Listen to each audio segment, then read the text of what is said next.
محمد رسول الله.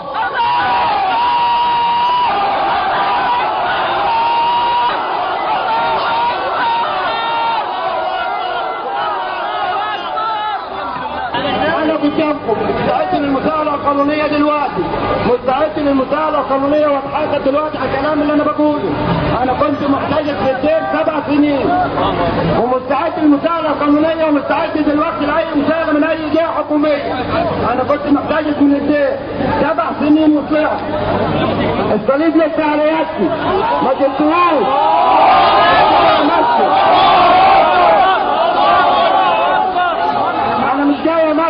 بس عايز اقول ان احنا بننادي بيه زي هو اخواتنا فعلا بيتعذبوا في الدين. ما ينفعش ان احنا قاعدين كده مسلمين واخواتنا بيتعذبوا بيموتوا. يعني حرام. يعني لما يكون في تعذيب في الدين، لما يكون في انت بتتطهر بيدفع اي حاجه عليك عشان خاطر انك انت ما تقولش لا اله الا الله. احنا عايزين ابسط ما يمكن، عايزين خط واحد بس، عايزين اخواتنا في الدين يطلعوا. لا اله الا الله. فيها ظلم. الله اكبر اخواتنا يطلعوا فيها ظلم. احنا عملنا فتنه. الله اكبر الله اكبر. الله اكبر الله اكبر. اللي خلاني اتكلم دلوقتي عشان انا عندي ثقه وعندي يقين وعندي ثقه كبيره في ربنا ان بعد الثوره حاجات كتير اتغيرت، ويا رب تكون فيه فعلا في حاجات كتير اتغيرت. قانون ممنوع تفتيش الاديره. طب انا عايز اعرف ممنوع تفتيش الاديره ليه؟ هو الاديره فيها ايه عشان ممنوع تفتيشها؟ فيها رهبان بيصلوا؟ طب ايه فيها يعني انه رهبان بيصلوا؟ ما الكنائس فيها رهبان بيصلوا وبتخش في الايام الاعياد، مدير الامن يخش في العيد والمحافظ يخش في العيد المسيحي. اشمعنى الاديره ان ممنوع ان حد يخش ولا يفتش فيها؟ وليها مناطق خصوصيه، ممنوع الاقتراب والتصوير، منطقه عسكريه. يعني انا مش عارف، يعني برضو من ضمن الحاجات دي اللي يا ريت يعني الناس برضو تعرف تشوفها وتتكلم فيها. هتفوجئ بحاجات كتير في الاديره. الحاجة التانية لما طلعت من بشوي طلعت ان انا خلاص انا هقتنع ان انا اعيش مع مرتي وعيالي، لان انا راضي بالامر الواقع، واللي في القلب في القلب، والناس دي طالما قدرت تطلع اوراق تقدر تعمل اي حاجة. طلعت من بشوي وعشت مع مرتي، وبرضه جابوا لي شقة في مصر وقعدت تحت عينهم، وكان في مهندس في شارع العشرين اللي هو ورا حديقة اكتوبر اللي هي في اخر شارع العشرين دي. صادفنا في عنده الراجل طبعا من خلال الكنيسه، هو برضو عضو من اعضاء الكنيسه، عنده مصنع شانيليا، وقعدنا عنده وجاب لنا شقه من خلال الكنيسه وعفش. وعيش حياتك بقى، مش عايزينك ترجع تاني، عيش حياتك، عيشها بقى بالكفر، عيشها باي حاجه، عيشها المهم عيشها وبس. يعني قعدنا في الفتره دي برضو. طبعا حبلت مرتي بابني الثاني، ما ينفعش كنت اتكلم في اي حاجه في الوقت دي لسبب بسيط انا هقول لكم عليه. سافرنا السويس وحصلت اشكال بيني ما بين بيت نسايبي، على اساس انك انت ما بتروحش الكنيسه ليه؟ انت ما بتروحش تواظب على الكنيسه ليه؟ طلعت من السويس معايا واحد صاحبي اسمه ايمن، وده كهربائي سيارات في السويس، مسلم وموحد بالله، مسلم وموحد بالله، وهجيبه شاهد. والمفروض ان ابن عمه اسمه الاستاذ ضياء مستشار في الضرايب العقاريه او الضرايب العامه حاجه زي كده. وعرضت عليه موضوعي وقلت له ايمن ساعدني، لان انا فعلا مسلم وموحد بالله وانا مش عارف اعمل اي حاجه والدنيا بايظه، وبيقولوا الناس دي كبيره ومش عارف اعمل اي حاجه. عرض الموضوع على المستشار، على الاستاذ ضياء المستشار دي، وقال له انه ما ينفعش اشرف يتكلم في اي حاجه دلوقتي، لان الناس دي قويه جدا والناس دي يدها طايله جدا، واي كلام هيتاخد تاني وهيروح ايه ورا الشمس. طبعا متهيألي بعد كده ما ينفعش اعمل اي حاجه، لان انا بتعذب، انا اللي بتعذب في الدير، وانا اللي بتهان، انا اللي بتضرب، انا اللي بيتكب عليا ميه ساقعه، انا اللي بتضرب بالجريد. الدير انا بعتبره يعني الله اعلم، احنا بنسمع على عذابات امن الدوله بس متهيألي مش قد عذابات الدير خالص. انا يا جماعه عايز اقول لكم حاجه، ان الدير في اكتر من 200 حاله زيي. وصلوا موضوع للرأي العام، خلي الناس دي تطلع تفتش الديورة، اذا كانت الديورة سليمه وما فيهاش حاجه تسمح بالتفتيش. انا مش هذكر اسم الاديوره، او مش عارف اذا كنت اذكر ولا ما اذكرش يعني اسم الاديوره. طيب دير السوريان في ناس، دير بشوي في ناس، دير دميانه في ناس. وانا عايز اقول حاجه واحده بس، موضوع زي موضوع كاميليا. كاميليا جت في دير بشوي في الفتره اللي انا ممسوك فيها كانت من قريب خالص. انا كنت في السوريان لسه طالع من قريب عشان الناس ما تجيش تقول كاميليا لسه قريبه وانت بتتكلم على سنين بعيده. انا لسه هربان من دير من 15 يوم، هكمل لكم القصه. بس انا شفت كاميليا في دير بشوي، دخلت بعربيه معاها ناس، قعدت ساعه ونص في المقر البابوي بتاع البابا شنودة، اللي هو بعد ما تخش في الدير اخر الطرق يمين، وده ليه بوابه خاصه تانية. ساعه ونص وطلعت، وترددت انباء وسمعتها من رهبان انها طلعت دميانه، وبيخش اللي في دير دميانه بيخش باسامي غير اسمهم. يعني لو واحده اسمها مثلا نادية صليب مخيل بتخش بوفاء مش عارف كمال غبريال، ما يتخشش باسمها. ده نظام الأديرة. مش كده وبس، في بيت في اسماعيلية اسمه بيت ماري مينا في اسماعيلية جنب كنيسة الملاك اللي هي فيها الجبور، ماسكاها تصوني اسمها تصوني انجيل، تحت اشراف البطرك اللي هو شنودة، وتحت اشراف الاسقف اللي ماسك الاسماعيلية. قصة العيال دي واللي هم فيهم عيالي، اللي انا عايز اثبت حالا ان عيالي فيهم. قصة البيت ده بياخد العيال ازاي؟ لو انا مسلم ومتجوز واحدة جاية تشهر اسلامها وشهرت اسلامها وخلفت منيها، والدير مسكها بياخدها بعيالها، هي يودوها دير والعيال بتقعد في المكان ده. ولو انا مسيحي كنت وشهرت اسلامي وجبت عيال ورجعت اني انا عايز اسلم، ياخدوا برضو العيال يحطوهم. يعني العيال الموجودين هناك مش يتمى. لو العيال دي طلعت هتظهر قضايا كتير. انا بقول دي وعلى مسؤوليتي الخاصة، البيت دي بقوله على مسؤوليتي الخاصة بعنوانه. فالمهم برضو عشان برضو امسك لكم الموضوع من الاول، بعد ما قعدت في بشوي طبعا وحصل اللي حصل ده وطلعت قعدت في مصر فترة، انا بصراحة بصمت بالعشرة اني مش هينفع اقف قصاد الناس دي، واذا كان حاجة في بيني ما بين ربنا تبقى خلاص في القلب واعيش حياتي، لان انا مش قد الناس دي. قعدت فترة وجبت ابني وتعبت وبرضه حصلت شوية مشاكل كده، واتخذ عليا اوراق كتير. كل اماكن، مش انا بس، اي حد بيجي يأشر اسلامه لازم يتمسك ويتخذ عليه اوراق، والاوراق دي بتعتبر ضده، لانك انت لو رحت اتكلمت في حاجة هتتمسك، هنجيبك. انت شفت يدنا طويلة ازاي، شفت يدنا في كل حتة ازاي، انت ما بتعرفش علاقتنا ازاي. مش يا اخوانا، اي واحد مأسلم قاعد في دير نفسه يطلع، نفسه حد يقف جنبه، نفسه الاوراق دي تظهر. الاوراق، الناس دي اللي تقدر تغير في اوراق. انت في زمن كنت الكمبيوتر والنت يعني مش عارف انا ازاي اقولها، يعني تقدر تعمل اي حاجة. فكان صعب اي حد مننا يتكلم. الفترة دي اللي عشتها بعد كده، جيت مرتي حصل مشكلة بيني ما بينها، قالت لي انت مش عايزين، انت مش عايز تخش كنايس ليه ومش عايز تطلع ورقك المسيحي ليه؟ قلت لها انا بصراحه عايز اقول لك كلمه، انت مش مشيتي معايا وجبتي ابني الكبير على اساس ان هو مسلم؟ قالت لي يعني انت لسه بتفكر في الاسلام تاني؟ قلت لها طب انا هقول لك يعني ايه، قولي لي على سبب واحد انا افكر فيه في المسيحيه. دي الفتره الاخرانيه طبعا في يعني فترات معينه عشتها معاها، وكان لازم ارضى بالامر الواقع، ورضيت بالامر الواقع، وما كانش معايا الورق ده على فكره خالص. اتخذت في السوريان من 2 سنين، وساعتها اتخذت عيالي. كان ابن كرولوس ده اللي سموه هم بكرولوس، كان في مدرسة عمر ابن الخطاب الابتدائية في الألبان في السويس، والدوسيه بتاعه ما زال لغاية وقتنا هذا في المدرسة. كان في سنة أولى وناجح وداخل سنة تانية. لما تعرفت بقى وحصل الحوار اللي بيني ما بين مرتي ده، كان اسمه المسلم للأسف أنا ما كان نفسي أسميه أحمد، بس للأسف ما كانتش الدولة تسمح أن أنا أخد ابني. كانت الدولة، أنا زي ما قلت في الأول، كانت الدولة مش دولة إسلامية، كانت الدولة كلها بمصالح قبطية وفلوس قبطية، فما كانش ينفع. أنا عايز أقول لحضرتك حاجة، يعني تتخيل لما نكون إحنا مثلا في دولة إسلامية ورايحين نشهر إسلامنا وأمن الدولة تمسكنا. أنا هحكي لك قصة دلوقتي، وأمن الدولة تمسكنا هي اللي تسلمنا للدير. فعايز إيه أكتر من كده تاني؟ فحصلت المشكلة بيني وبين مرتي، فطلعت أمن الدولة في السويس عشان على أساس إني أنا أبلغ إني أنا مسلم يا إخوانا، يعني عايز حماية. أنا مش رايح أقول لهم أنا حرامي ولا أنا كافر ولا أنا هجيب لو مؤاخذة جاموسة أعبدها ولا حاجة. أنا راجل مؤمن بالله وبرسوله، فعايز يعني عايز حماية. ضابط المباحث، أنا طبعا ميري ملكي لابس، فما طبعا انتوا عارفين ان مباحث امن الدوله ما فيش يافطه باسم ضابط على مكتب ولا اي حاجه، عشان كده مش عارف اسمه. اهلا وسهلا، ايه الموضوع كذا كذا كذا، طب اتفضل 10 دقايق بره. مفيش نص ساعه لقيت سمير مخيل ونظمي باشا اللي هو الدكتور نظمي بتاع السويس في مكتب مباحث امن الدوله، في المكتب اللي انا دخلت فيه. انا قاعد بره طبعا، هم دخلوا، ايه اللي حصل جوه طبعا انا ما اعرفش.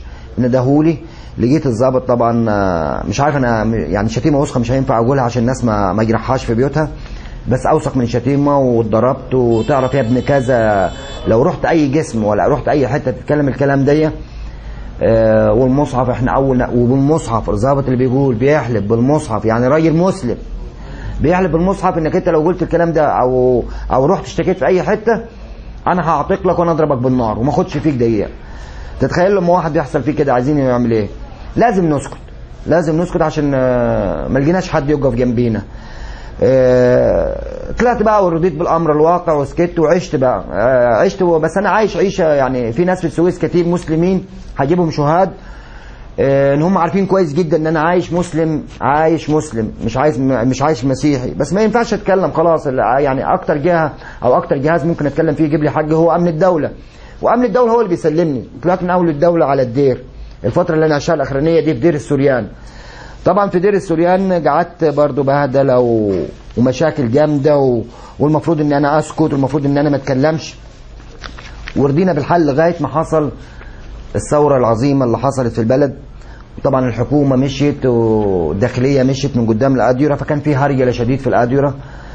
فكان كل اللي يهمهم طبعا ان يلموا نفسهم ويلموا الوضع اللي عندهم.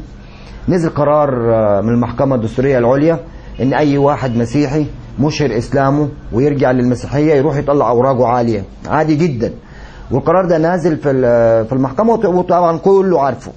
بناء عليه المفروض ان هم نزلونا على اساس ان احنا نروح نطلع اوراقنا المسيحيه، ونزلنا بعربيه. طبعا انتوا عارفين في العباسيه الباب الكدرائيه الكبير اللي كان بيخشوا منه الاولاني اتعملت مكانه حيطه عشان الناس تعرف ان انا بسجل في نفس الميعاد. اتعملت مكانه حيطه كبيره والمفروض بيخشوا من الشارع اللي على جنب. احنا في شارع العباسيه، طبعا الشارع اللي جنب العربيات اللي جايه المفروض ما فيش عربيات تخش من الشارع ده عشان مخالفه. هدت العربيه على الناصيه، انا نطيت من العربيه وجريت. طبعا المفروض ان انا لو كنت رحت القدرائيه بالجواب اللي مدوني في الدير، وده اثبات ان انا كنت في دير السوريان باسمي، اني انا رايح اطلع اوراقي لاسرتي، والاب اللي كاتب الجواب اسمه ابونا ايزيزورس، ده الربيطه بتاع دير السوريان اللي هو تحت الاسقف الربيطه، برقم تليفونه وبخط يده. انا مستعد يقول لا وانا اطلب خبير خطوط. بيقول لي تشهد اداره دير السوريان بوادي النطرون بان الاخ اشرف قسطندي عبد الملاك يحمل صوره من عقد زواج وشهادات ميلاد اولاده، اللي هو عقد الزواج ده اللي كان معاهم مدهوني على اساس ان انا امشي بيه، يحمل صوره من عقد الزواج وصور شهاده ميلاد اولاده، ومتجه الى القاهره لعمل اللازم لاستخراج اوراقه وتخصه وتخص اسرته، اللي هي المفروض الاوراق المسيحيه اللي انا طالع اطلعها. طبعا انا عايز اتكلم بالعجل جدا عشان الناس تبقى بس مقتنعه بالكلام اللي انا بقوله. انا كان لو انا عايز اطلع الاوراق المسيحيه هروح بالجواب ده وهعيش وهتيجي عيالي وهتيجي مرتي وهقعد في الشقه وهشتغل وكل حاجه عشان يبقى مقنع قدام الناس كلهم اللي انا بقوله. ده جواب من دير السوريان بختمه بخط يده. لكن انا طبعا كان كل اللي يهمني ان الناس كلها تعرف ان مش انا بس، في غيري الافات مسلمين وموحدين بالله، وللاسف ما فيش حد واقف جنبيهم. واي حاجه احنا بنقولها احنا في دوله وما ينفعش نعمل فتنه طائفيه، وما ينفعش نتكلم على المسيحيين، وما ينفعش، والحاجات دي كلها مستغله، يعني بتستغل ضدنا احنا، ضد الناس اللي هي بتيجي لربنا. مش عارف اذا كان الكلام اللي بقوله ده يعني ناس كتير ممكن توافق عليه ولا لا. انا كل اللي هقوله ان انا هطلب حقي. انا يا اخوانا تعذبت في الدير، ناس كتير اخواتي في الدير في الاديره ممسوكين متعذبين. الناس دي تطلع لو عايزه تبقى مسيحيه في قانون بيحميهم، بيقول لهم روحوا طلعوا ورقكم المسيحي، يروحوا يطلعوه. لو عايزه تبقى الناس دي مسلمه تخش خلاص يسيبوها تطلع اوراقها وتطلع حاجتها وتطلع مستنداتها. ده من ضمن الحاجات برضو اللي انا هقدمها، وهقدم برضو القضيه للنائب العام عشان تبقى القضيه يعني معروفه. وبقول يا رب تكون فعلا بعد الثوره تغيير كامل لفكر الحكومه وفكر الداخليه عنينا، ويكون في ناس سندنا فعلا، لان احنا محتاجين سنده من الناس. المواضيع بتاعتنا صعبه ومحتاجين سنده من الناس. ده بعض الاوراق. طبعا انا دي شهاده ميلادي الاسلاميه، طلعتها بعد ما هربت عشان اثبت ان انا راجل مسلم. انا مش عايز حاجه من المسيحيه، انا عايز اثبت لنفسي ان انا راجل مسلم. دي شهاده الميلاد الاسلاميه عشان اطلع بطاقتي بيها. طبعا اسمي محمد احمد محمود، ودي الشهاده. الاب قسطندي عبد الملاك، والام كاميليا اسكندر عجايبي. دي برضو عشان تبقوا عارفين انا هربت عشان اطلع اوراقي الاسلامي وعشان اخد حجي. لو كان حجي بعض الناس تقول عشان خاطر عياله اللي واخدينهم منه، انا عارف مكان عيالي، ومجرد اني اروح اطلع بطاقتي المسيحيه قعدت مع عيالي ومرتي في شقتي. لكن انا اللي يهمني حجي وحج اخواتي اللي محبوسين في الاديره دول. واذا كان الكلام غلط يروحوا الاديره ويفتشوها وهيلاقوا فيها حاجات كتير. طبعا برضو انا هوريكم صوره بطاقه، انا يمكن ما وريتلكمش، اللي هي طالعه من الموسكي دي باسمي انا، اللي هي اشرف، ده اللي اتصورت فيها. مش عارف بصراحه يعني ازاي الاوراق دي طلعت. برضو يعني ايه نقدر نقول برضو الحاجات دي يعني يبقى فيها تحقيق ونشوف. دي صورة بطاقة عائلية طلعت برضو، طلعها شنودة كمال. ومش ليا انا بس، في اليوم دي راح اكتر من 12 واحد السجل، دوروا في السجلات وهتعرفوا القصة كاملة. دي صورة من البطاقة العائلية اللي طلعت برضو مكتوب عليها اشرف قسطندي عبد الملاك، مواليد 26/11/68، نفس المواليد بس مغيرين اسم الام، ورقمها 36515، ومحل الاقامة 26 درب مصطفى المسكي. اقسم بالله العظيم ما اعرف العنوان ده ولا قعدت فيه.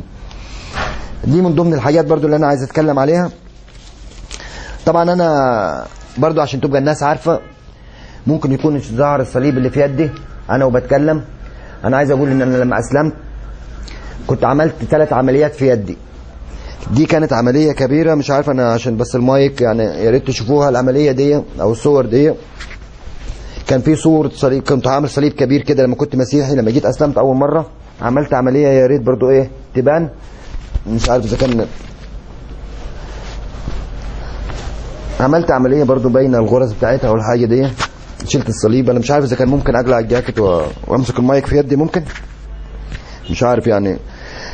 دي عملية عملتها كبيرة، شلت الصليب، اتدجت قصاده صورتين، المسيح من فوق والعذراء من تحت على العملية.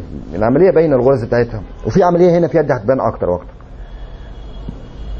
لما اتدجت الصور دي انا قعدت انزف اكتر من 12 يوم يعني، لان صمموا ان تتدج على نفس الصورة اللي انا شلتها، فانا قعدت انزف بتاع 12 يوم. دي كانت صورة العذراء هنا، راحوا برضو كنت عاملها بعد ما اسلمت شلتها، فدجوا مكانها صورة ماري جرجس. دي العادي العملية، ودي الغرز بتاعتها باينة، كنت عامل عملية كبيرة كده غرزها باينة. واللي احسن من دي اني انا مش عارف يعني هل الحاجة دي ممكن تبان ولا لا. يعني بص ادي صليب وادي صليب، وانا عايز ابين هنا، معلش انا ممكن اقلع الجاكيت كده وابين هنا. يعني هوريكم كمية صلبان بدرجة رهيبة. مش عارف يعني احنا المفروض الصليب ده اتصلب عليه شخص احنا بنقول عليه او انتوا بتقولوا عليه المسيحية بتقولوا عليه الاله، المفروض ان احنا ننكره. يعني انت لما تضربني بعصاية المفروض ان العصاية دي انا اكرهها مش امسكها وابوسها. يعني مش عارف يعني حاجة غريبة. ده صليبي اللي كان الاولاني قبل الاسلام، ولما اسلمت شلته، اتعمل عليه صليب كبير برضو عشان العملية تظهر عليه. اتعمل عليه صليب كبير برضو فوق الصليب، واتدج الصليب ده. انا لما اتعملت الحاجات دي انا نزفت 12 يوم. انا مش طالب غير حجي وحج كل الناس يعني تعبت واتذلت وقعدت في الاديوره، ولغايه دلوقتي قاعدين في الاديوره. ويا ريت الناس تفهم ان لما بيجي حد طلع من الدير او هرب من الدير ويجي يتقال عليه اصل انت عشت معاهم، غصبا عنه لازم يعيش معاهم. ويقولوا لي مين كان هيحمينا في الفتره دي؟ هتحمينا الدوله اللي هي نعتبرها دوله قبطيه، ما كانتش دوله اسلاميه. يعني لما اروح انا للضابط في دوله اسلاميه واقول له احميني وهو اللي يسلمني للدير عن طريقهم هم، فما كانتش دوله اسلاميه، دي كانت دوله فلوس. يعني بتدفع فلوس، فبالتالي اللي عايزينه الناس كلها بياخدوه بالفلوس. دوله فلوس. لما تتعمل اوراق مزوره بتطلع لك اوراق. يعني انا مش عارف، يعني انا متهيألي لو انا في الوقت ده كنت كاتل كان ممكن تطلع لي اوراق وحاجات زي كده. غير انا سايب الكلام ده للرأي العام وسايب الكلام ده ليكم، ودي باوراق ومستندات. وفي الاخر انا عايز اقول كلمه بس لكل واحد مسيحي. مش هقول لك اسلم، بس هقول لك اقرا في قانون الايمان بتاعك. شوف قانون الايمان بتاعك بيقول ايه. شوف سيدنا عيسى لما كان على جبل الزيتون كان بيخاطب ربنا وبيقول ايه. شوف سيدنا عيسى لما كان على الصليب، هنعتبره كان على الصليب مش شبه له، هنعتبره كان على الصليب في امكانياتكم. شوف اخر كلمه كان بيقولها ايه، يا ابتاء اغفر لهم لانهم لا يعرفون ماذا يفعلون. كان في رب بيكلمه، كان في ابتاء بيكلمه. دلوقتي انا عايز اوجه رساله للنائب العام، السيد النائب العام، وعايز اوجه رساله لوزير الداخليه، وعايز اوجه رساله لكل مصري، لكل مصري. انا اولا راجل مسلم وموحد بالله، اتعملت لي اوراق مزوره مسيحيه، اتخذت عيالي ومحبوسين في مكان في دير تبع الدير اسمه مكان ماريمينا ده في اسماعيليه. انا اتخذ علينا اوراق كثيره، اتخذ عليا اوراق كثيره ومضيت اوراق كثيره. يا ترى اقعد وارضى بالوضع اللي هم عايزيني فيه كراجل مسيحي وانا من داخلي مسلم عشان ما يشتكونيش بالاوراق دي وعشان اشوف عيالي واشوف مرتي، ولا اعيش حياتي الاسلاميه والناس دي تجيب لي عيالي؟ ولو مرتي مسيحيه مش عايزها، انا عايز عيالي المسلمين بالورق اللي هو مزور اللي هم عملوه، واخد حقي من الناس دي قانونا عشان الناس دي ظلمتني.